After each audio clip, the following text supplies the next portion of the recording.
Welcome students. आज हम कक्षा 10 के लिए बिल्कुल आपको नया टॉपिक लाए हैं मैथ में, और जिसका नाम है आपका वास्तविक संख्याएं।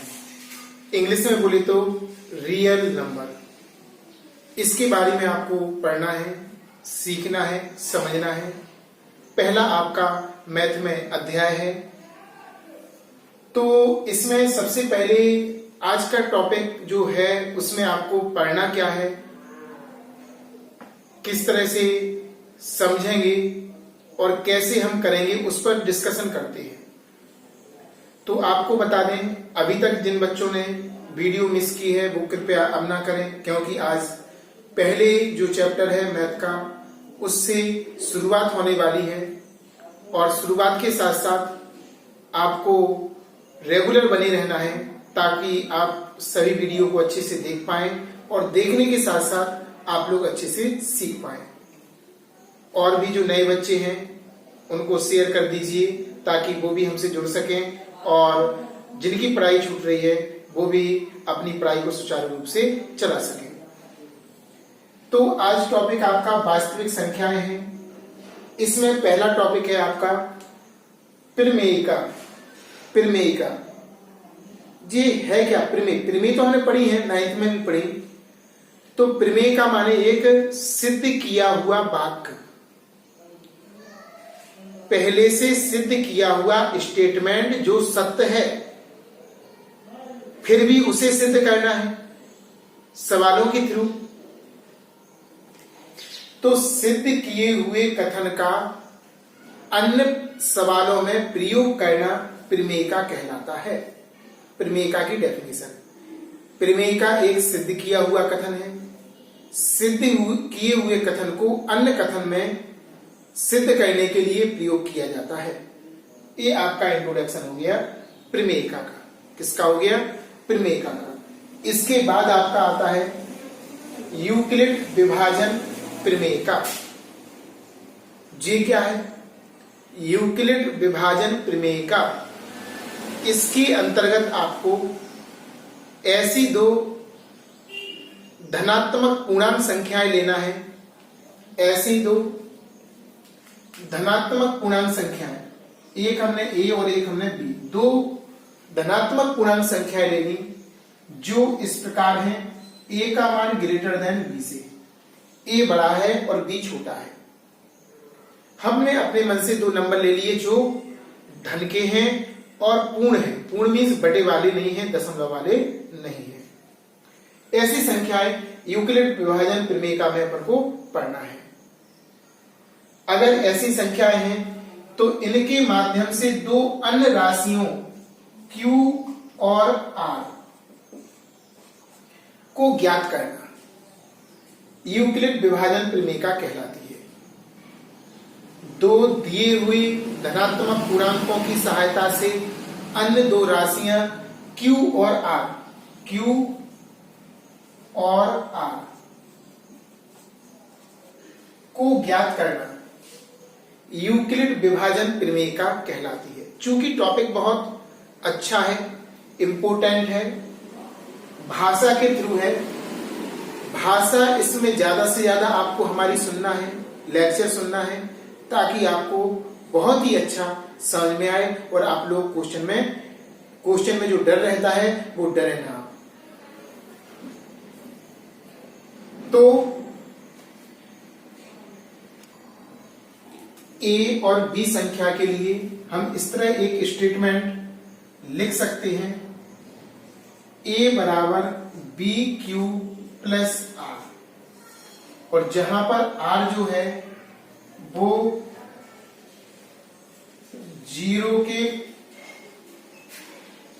जीरो से बड़ा या जीरो के बराबर और आपका बी से छोटा। जो आर है, आर का मान जीरो से बड़ा या जीरो के बराबर हो सकता है और बी से छोटा होगा, ऐसा आर होता है इसमें। अब हमारा यहां पर तो दिमाग खराब पूरी तरह से हो गया सर कि आपने ये लिख क्या दिया, ये तो बिल्कुल भी हमें समझ में नहीं आया। तो अब हम पहुंचते हैं छोटी क्लासों में। चूंकि एनसीईआरटी पैटर्न है, आपको बता दें, तो आपको जो इंग्लिश मीडियम के बच्चे होते हैं, जो 5th 6 में पढ़ते हैं, उनके लिए अध्ययन ये कराया जाता है। इसका 6, 7, 8 में करवा देते हैं NCERT के थ्रू, इसीलिए वो मजबूत रहते हैं। अपन को थोड़ा बाद में पढ़ाते हैं हिंदी मीडियम में, तो नहीं सीख पाते हैं। तो जी आखिरकार है क्या? डायरेक्ट ए लिख दिया, हम घबरा गए? घबराने वाली बात नहीं है, ये बहुत ही सिंपल है। लिखा है कुछ, क्या है, क्या लिखा है वो देखो। जो आपका a प्लस बी क्यू, ए बराबर बी क्यू प्लस आर लिखा है, ये क्या कहलाता है पहले उसके बारे में समझो। पहले तो ये ए लिखा, ए को कहते हैं भाज्य, बी यहां पर भाजक है,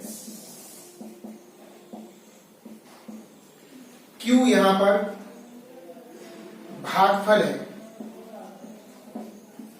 और जो आर है वो है आपका शेषफल। शेषफल। अब थोड़ा बहुत आपको समझ में आया होगा कि चर्चा किसकी हो रही है। भाज्य, भाजक, भागफल, शेषफल। तो इनकी सहायता से जी लिखा कैसे गया उसके बारे में आपको बताने का हम प्रयास करते हैं। तो यानी कि भाज्य बराबर फॉर्मूला पड़ा है भाजक गुणा भागफल प्लस शेषफल। ये आपका फॉर्मूला छोटी क्लासों में है, तो उसी को अब व्याख्या करके प्रमेय के अनुसार बताना है, सीखना है हमें। भाज्य बराबर क्या लिखा है यहां पर? भाज्य बराबर भाजक गुणा भागफल प्लस शेषफल। जी ए बी क्यू आर इनके नाम ए है, ऐसे विवेचना करना है। तो इसमें आपको केवल इनके बारे में समझना है। इसी को कहते हैं यूक्लिड विभाजन प्रमेय का, यानी कि भागफल वाली क्रिया। सीधी सीधी बात, जैसे हमने 2 का भाग यहां पर 7 में दिया, 2 दिया 6 बचा 1, तो जे वाला और ए वाला और ए वाला इनके नाम है। इसे कहते हैं भाज्य। जे है आपका भाजक, जे आपका भागफल, और इसे कहते हैं शेषफल। अब आपका डाउट और क्लियर हुआ होगा, डरने वाली बात नहीं है। भाजक, इसका नाम भाजक है, इसका इसका भागफल, और यहां पर जो लिखा रहता है इसका शेषफल। जी पढ़ना भाई, ये इतना सरल, आप समझ लो। 5-6 की क्लास में है, उसके बारे में आपको अध्ययन करना है। तो ज्यादा घबराने वाली बात नहीं है। अगर ऐसा लिखा हो तो उसको इस दृष्टि से देखो कि ये लिखा है, ऐसी प्रोसेसिंग है आपकी। तो ये आपका यूक्लिड विभाजन प्रमेय का है। क्या है? यूक्लिड विभाजन प्रमेय का। तो हमें 2 शब्दों में इसकी सीधी व्याख्या आपके पास पहुंचाना है कि यदि 2 धनात्मक पूर्णांक संख्याएं आपको ज्ञात हैं, तो उनकी सहायता से आपको Q और R अज्ञात राशि अर्थात भागफल और शेषफल ज्ञात करना, ऐसा हम कह सकते हैं। भागफल और शेषफल अपन को ज्ञात करना, ये यूक्लिड विभाजन प्रमेय का के अकॉर्डिंग पढ़ते हैं या सीखते हैं। अब बात आती है अगला टॉपिक आपका यूक्लिड विभाजन एल्गोरिथम। जी नया शब्द आ गया एल्गोरिथम। तो नाम है भाई प्रमेय का यूक्लिड विभाजन एल्गोरिथम। तो एल्गोरिथम में आपको 2 धनात्मक पूर्णांक संख्याओं का मासा निकालना सीखना है। लो खत्म हो गया। इसका तो और मात्र एक शब्द, 2 धनात्मक पूर्णांक संख्याओं का मासा ज्ञात करने की जो विधि है उसे कहते हैं यूक्लिड विभाजन एल्गोरिथम। यूक्लिड विभाजन एल्गोरिथम। अब इसमें कई स्टेप होते हैं। कभी कभी तो पहले स्टेप में आंसर आ जाता, और कभी कभी बार बार स्टेप करने पड़ते हैं। कब तक स्टेप करते हैं, कब तक क्रियाएं दोहराते हैं, तो आपको बता दें कि जब r का मान 0 प्राप्त हो जाता है, तो ऐसी स्थिति में जो उसमें बी होता है, जो बी कहलाता है मासा। बी क्या कहलाता है आपका? मासा। कब? जब आर का मान आपका 0 हो जाए, यानी कि शेषफल 0 आ जाए, तो ऐसी स्थिति में आपका जो मासा होता है, मासा क्या कहलाता है आपका? बी मासा बन जाता है। बी को महत्तम समापवर्तक कहते हैं। बी को क्या कहते हैं? महत्तम समापवर्तक कहते हैं। तो यहां तक आपको डाउट क्लियर हुआ होगा किस तरह से क्वेश्चन। देखो क्वेश्चन सरल है, आपको बता दें, लेकिन प्रेमी थोड़ी भाषा है, इसमें भाषा हमें परेशान करती है। तो आपको इसको ध्यान से समझना है कि आर का मान आपको हर हालत में 0 लाना है। तब तक क्रिया को दोहराते रहेंगे, तब तक हमारा आंसर मासा नहीं प्राप्त होगा। जैसे ही आर का मान आपका 0 प्राप्त होगा, तो तुरंत समझ जाना जो उसका बी है वो आपका क्या कहलाएगा? मासा। क्लियर? जैसा हमने आपको लेक्चर बोला है, समझाने का प्रयास किया है, ये पूरे आपको परिभाषा बाई परिभाषा इनको नोट करना है। और ये जो दिया है इसको नोट कीजिए। इसके बाद हम एक क्वेश्चन के थ्रू, क्वेश्चन की सहायता से आपको इसको समझाने का प्रयास करते हैं, सिखाने का प्रयास करते हैं। यहां पर हमारा एक क्वेश्चन लिखा हुआ है, बड़ी गहराई से समझना। ये समझना कि आज का ये वीडियो है, ये लेक्चर वीडियो है आपका, और निकाल के बिल्कुल नहीं देखना, वरना छोड़ के देखो। हर पॉइंट्स में कुछ ना कुछ छिपा है, आपको बता दें। पूरा वीडियो देखना पड़ेगा। और आज का जो वीडियो है इसको तो 2 या 3 टाइम देखना है, 2 या 3 बार रिप्ले करके देखो कि हम क्या बोल रहे हैं और आपको समझाने का क्या प्रयास कर रहे हैं, है ना। अब क्वेश्चन आपका 176 और 38,220 का HCF। यहां पर एक भाषा अलग आ गई है। HCF का अर्थ होता है मासा। इसका पूरा फुल नाम होता है इसका महत्तम समापवर्तक। आप लोग नोट कर लेना क्या होता है? महत्तम समापवर्तक। तो यहां पर बात आती है मासा। HCF भी आ सकता है, मासा लिखा भी आ सकता है, या आ सकता है महत्तम समापवर्तक। क्या लिखा आ सकता? महत्तम समापवर्तक। यूक्लिड विभाजन एल्गोरिथम का प्रयोग करके ज्ञात कीजिए। तो शुरुआत करते हैं। जो संख्या दी है इसे ए मानेंगे, दूसरी संख्या को हम बी मानेंगे, या जो बड़ा वाला होता है उसे ए मानेंगे, और जो छोटा वाला है उसे बी मानेंगे। ऐसा ध्यान रखो। जो बड़ी संख्या है उसे क्या मानेंगे? हमेशा ए। जो छोटी संख्या है उसे क्या मानेंगे? हमेशा बी। तो यहां पर हम लिखेंगे माना ए बराबर 38,220 और बी का मान आपका 1,776, यानी नहीं सॉरी गलत बोल दिया, 176 है। कितना है? 176। तो यहां पर ए ग्रेटर देन बी, ए का मान बी से बड़ा है। तो इसकी सहायता से आपको Q का मान और R का मान निकालना है। सीधे शब्दों में किसका मान निकालना है? Q का और R का। तो एल्गोरिथम प्रमेय के अकॉर्डिंग उसको व्यवस्थित करेंगे फिर। तो चूंकि यहां पर बगल में पहला स्टेप है, पहले स्टेप में सवाल जा रहा, तो पहले स्टेप में आपको A का B में डिवाइड करना है। B का A में, सॉरी, छोटे वाले का बड़े वाले से।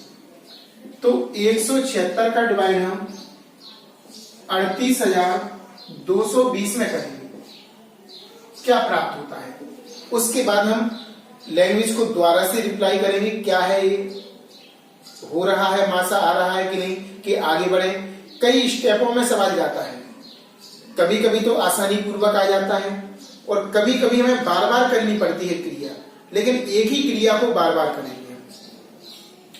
इसका इसमें डिवाइड करेंगे, 2 बार जाएगा, 2 छक्के 12, हंसलाई 1, 2 सत्ते 14, 1 15, हंसलाई 1 2 और 1 3, 0 यहां पर 3, संख्या लेंगे 2 की, फिर से डिवाइड करेंगे, 1 बार जाएगा, 176 यहां पर आपका बचेगा 6, 2 और 1, संख्या लेंगे 0 की।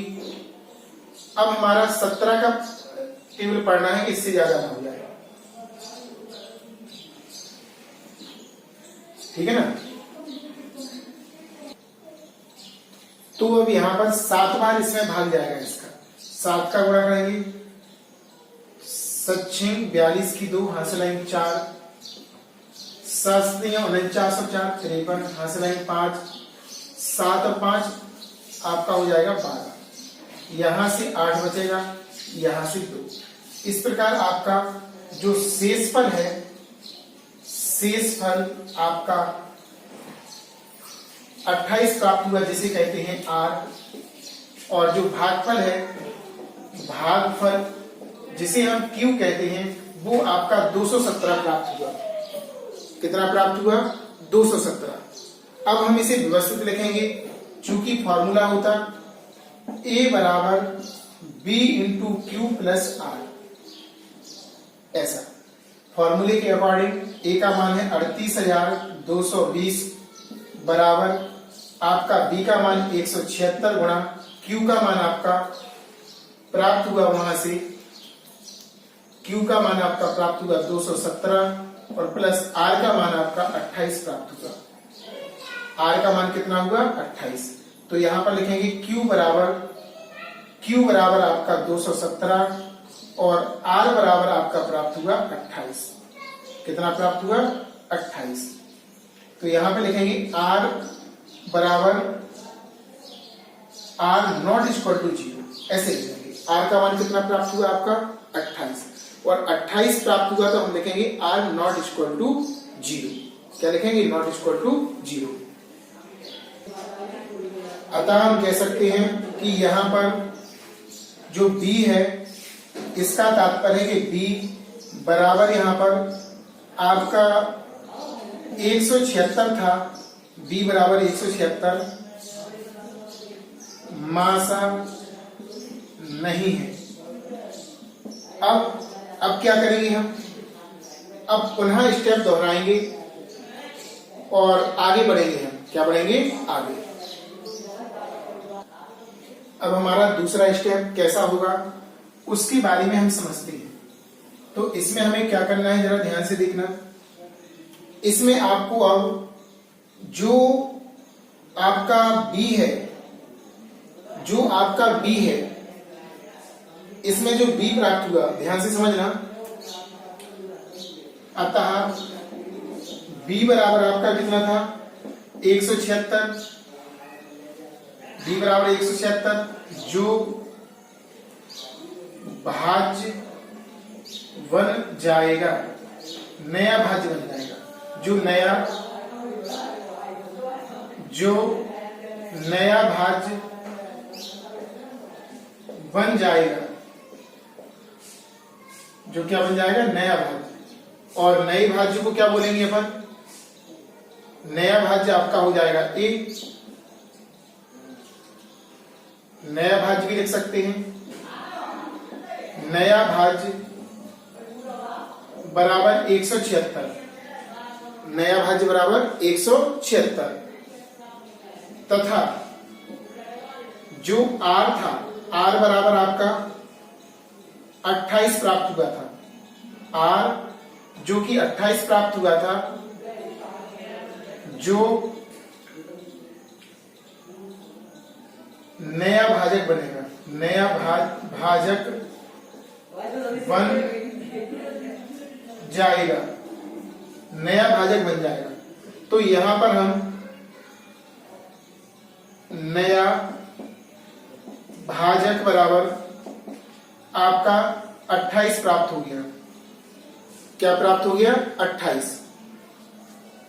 अब हम पुनः क्रिया को दोहराएंगे, यानी कि हम लिखेंगे भाज्य बराबर भाजक गुणा भागफल प्लस शेषफल। अब हम इसको द्वारा से करेंगे। जो भाग की क्रिया है, 28 का भाग हमें 28 का भाग हमें 176 में देना है। तो 28 भागे 176, 28 का यानी कि तीसरी का पहाड़ा पढ़ लो, 5 बार जाएगा। 5 बार दे के देखते हैं पहले। 5 के 30, हंसनाई 3, 5 दूनी 10 और 3 13, कम है। 6 बार दे के देख लो। 6 6 7 6 8 48, हंसनाई 4, 6 दूनी 12 और 4 16, 12 और 4 16, 6 7 6 8 48 की 8, हंसनाई 4 और 6 दूनी 12 और 4 16। यहां पर घटाएंगे तो ऐसी स्थिति में यहां पे आपका बचेगा 8 केवल, और कैंसिल हो जाएगा यहां पर। तो यानी कि आपका भाज्य क्या था? भाज्य आपका था 176 बराबर भाज्य इतना था, और इसके अलावा भाजक आपका था, भाजक आपका कितना था? 28। अरे भाई सीधी सीधी यहां पे ऐसे ध्यान रखना है, जे आपका भाज्य है, ऐसे लिख लो। जे आपका भाजक है, जे भागफल, और यहां का बोलते हैं शेष फल। तो इसको हम शेषफल कहेंगे। तो शेषफल भागफल है आपका 8 6 सॉरी भागफल है 6 और शेषफल कितना है 8। तो यहां पर जो शेषफल प्राप्त हुआ, शेषफल जो प्राप्त हुआ, शेषफल वो 0 के बराबर फिर से नहीं आया, 0 के बराबर फिर से नहीं आया। यानी कि इसमें b क्या है?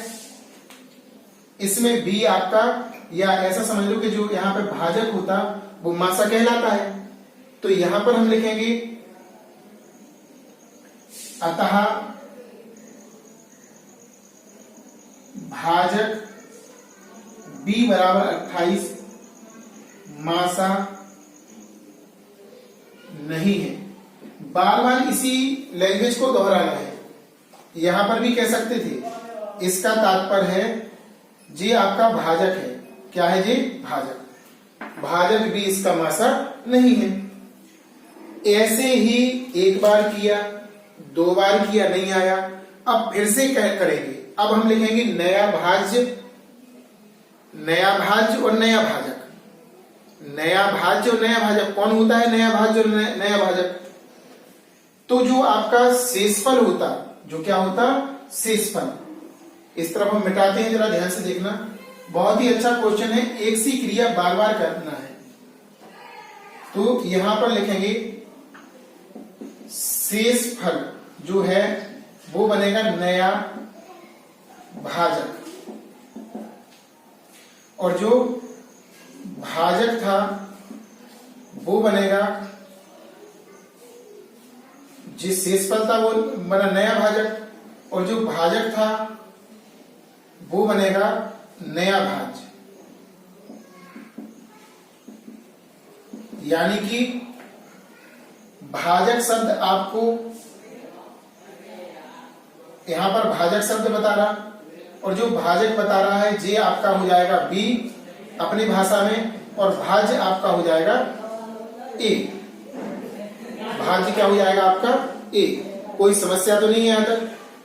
अब हमें पुनः वही क्रिया करना है। यहां पर शेषफल क्या प्राप्त हुआ था, उसमें लिखा नहीं है, लिखना पड़ेगा।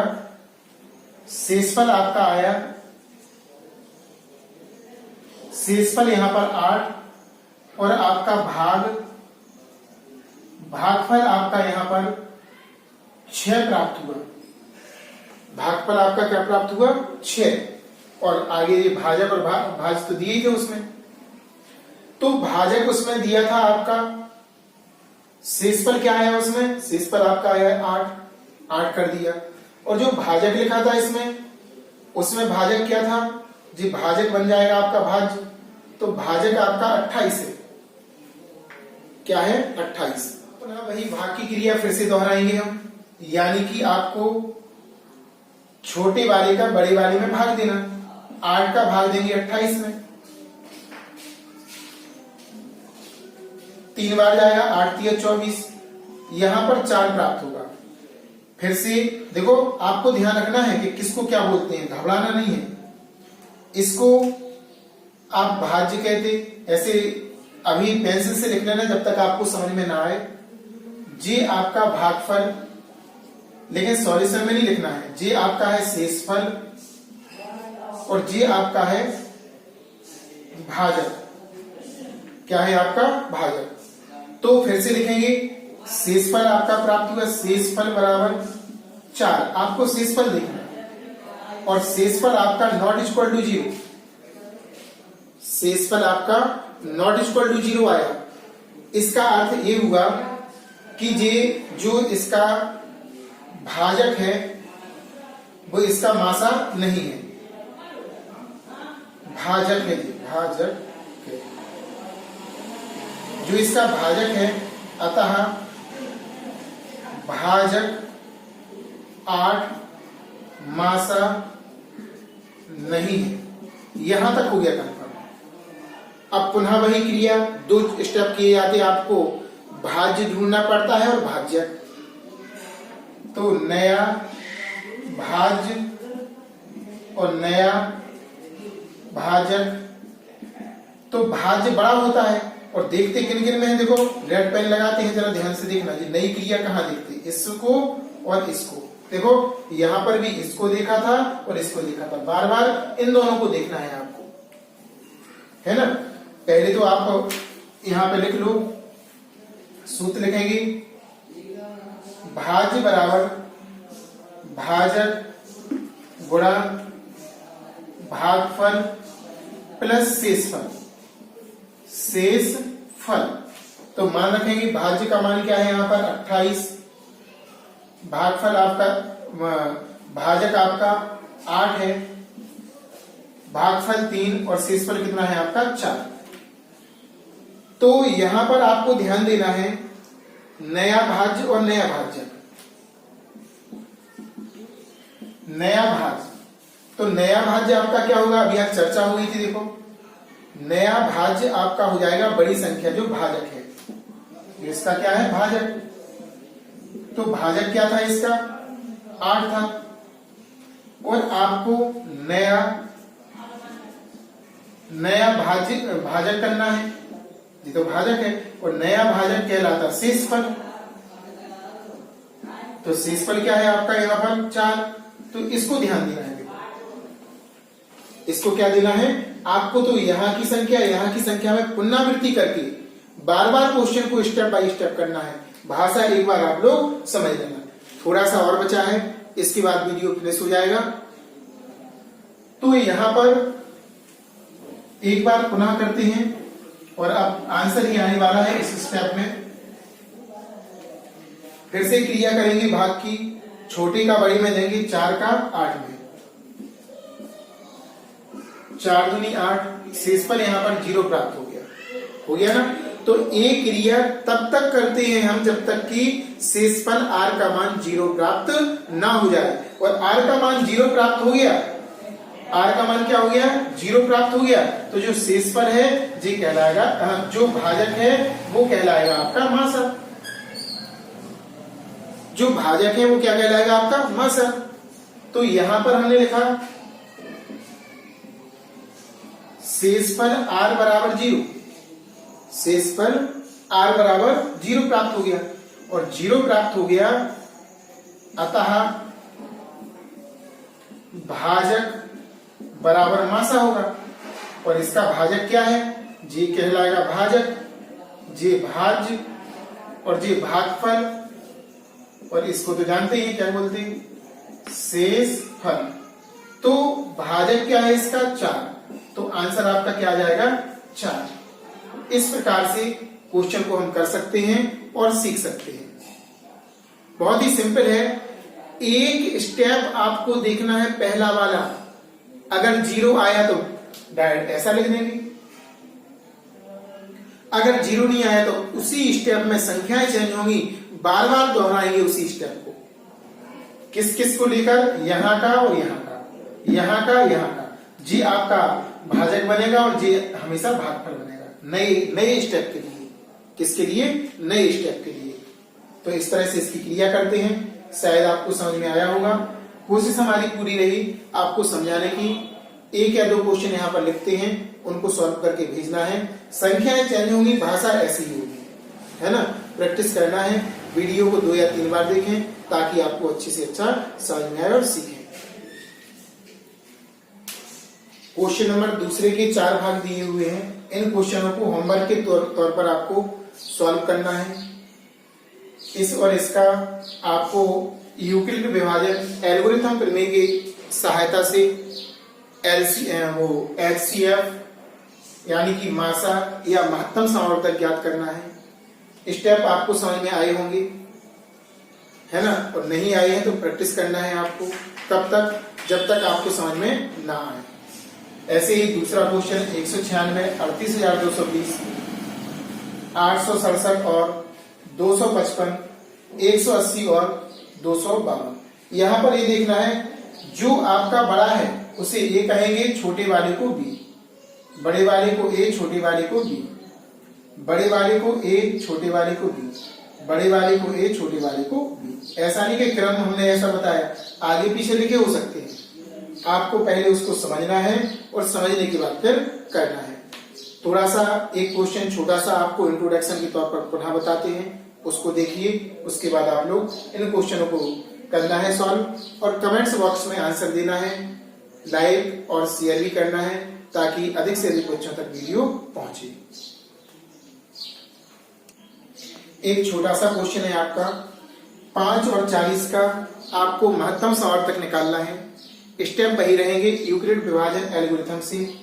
तो सबसे पहले लेट करेंगे, बड़े वाले को ए, छोटे वाले को बी, और आपको इनके अकॉर्डिंग Q का मान और R का मान आपको ज्ञात करना है। तो आपका एल्गोरिथम प्रमेय क्या है?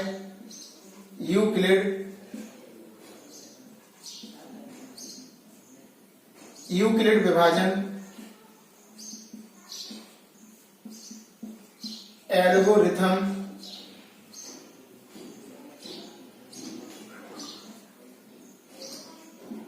प्रमेय। जरा ध्यान से देखना, ए बराबर B into Q plus R, A होती है आपकी, इसके अकॉर्डिंग करना। और मासा कब आ जाएगा? जब आर का मान 0 प्राप्त हो जाए। आर का मान हमारा 0 प्राप्त हो जाए तो जो बी होता है, अभी आपको समझ में नहीं आया होगा, इसे बोलते हैं अपन भाज्य। थोड़ा और संकेत में बता देते, भाज्य, भाजक गुणा भागफल प्लस शेषफल। तो जैसे ही शेषफल का मान आपका 0 प्राप्त होगा तो जो भाजक होगा वो भाजक आपका मासा बन जाता है। क्या बन जाता है? मासा। ये तो परिभाषा है, बस 2 शब्दों में व्याख्या। आपको बार बार एक ही काम बार बार करना है। और जहां पर ये 0 हो गया तो यहां पर जो भाजक प्राप्त होता है वो आपका क्या हो जाएगा? मासा हो जाएगा। चलो बताने का, समझाने का प्रयास करते हैं हम। तो सबसे पहले हमें इसमें डिवाइड करना है। 5 का डिवाइड 40 में। तो ये तो सरल है क्वेश्चन, 5 का नहीं करें, यहां पर कुछ और ले लो, इसकी जगह पे ले लो आप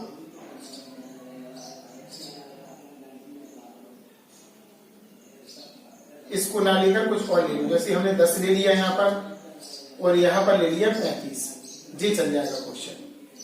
ए बराबर आपका 35 और बी बराबर आपका 10। इससे आप कर लोगे। वो वाला सिंपल था, एक ही स्टेप में उसका आंसर आ जाता, इसलिए नहीं किया हमने। तो 10 का डिवाइड हम 35 में करेंगे, 3 बार जाएगा, यहां 5 बचेगा। तो आपको जो यहां पर लिखा होता है इसे Q कहते, जो यहां पर लिखा होता है इसे R, जे आपका A है और ये आपका B है, ऐसे भी समझ सकते। तो हम एल्गोरिथम यूक्लिड विभाजन प्रमेय से लिखेंगे, यूक्लिड विभाजन एल्गोरिथम प्रमेय से आपका ए क्या है यहाँ पर 35 बराबर 10 गुणा 3 और प्लस के 5 और लिखेंगे r बराबर 5 नॉट इक्वल टू 0। अतः यहां पर ये 10 है ना, इसको शू करेंगे b और ये है आपका r, तो अतः b बराबर 10 मासा नहीं है, ऐसे समझेंगे। अब पुनः क्रिया को दोहराएंगे तो नया आपको भाज्य देखना पड़ता और नया भाजक। भाजक छोटा होता, किस किस में देखना है आपको, भाग की क्रिया में। जे आपका भाजक बनेगा और जे आपका क्या बनेगा, भागफल।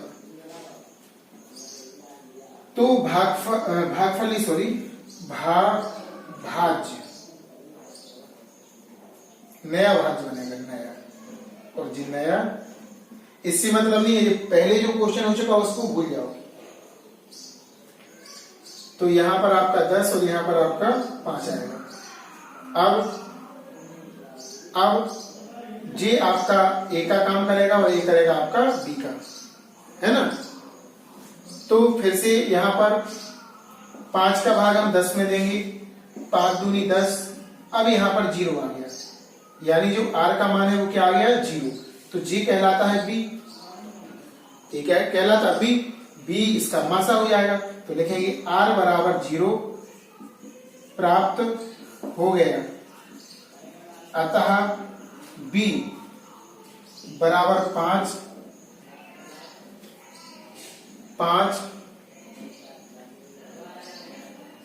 मासा है। क्या है, 5 क्या है इसका मासा, यानी कि हम लिख सकते हैं 10 और 35 का मासा बराबर 5। इस तरह से आपने एल्गोरिथम करने से इसका मासा ज्ञात कर लिया। यहां पर एक लाइन और लिखना है थोड़ी सी, यहां पर एल्गोरिथम से यहां पर लिखेंगे ए क्या था इसमें, 10 बराबर 5 गुणा 2 प्लस 0, इस तरह से। तो r का मान क्या हो गया यहाँ पर 0। इसके बाद ए लिखना है, फिर आपको ए वाली लैंग्वेज लिखना, ठीक है ना। इसके बाद क्या लिखना है आपको, एल्गोरिथम करने से, है ना। तो ऐसे आप इसकी व्याख्या कर सकते हो। हमने बहुत सरल से सरल भाषा में आपको समझाने का प्रयास किया है। स्टेप बार बार इसमें 2 स्टेपों में गया, कभी कभी 3 में, 4 में, कभी कभी एक ही स्टेप में आंसर आ जाता है, कोई बड़ी बात नहीं है ना। इस तरह से आपको कंप्लीट करना है। अगर वीडियो कम समझ में आ रहा, बार बार देखें आप, लेकिन आपको हर हालत में सीखना है। एक क्वेश्चन इसका आता है एग्जाम में, बोर्ड पेपर में एक क्वेश्चन आता है ना। तो निश्चित तौर पर आप लोग करें। इसके बाद और अच्छा एक और वीडियो लाएंगे इसका, तब तक इसको सीखें आप।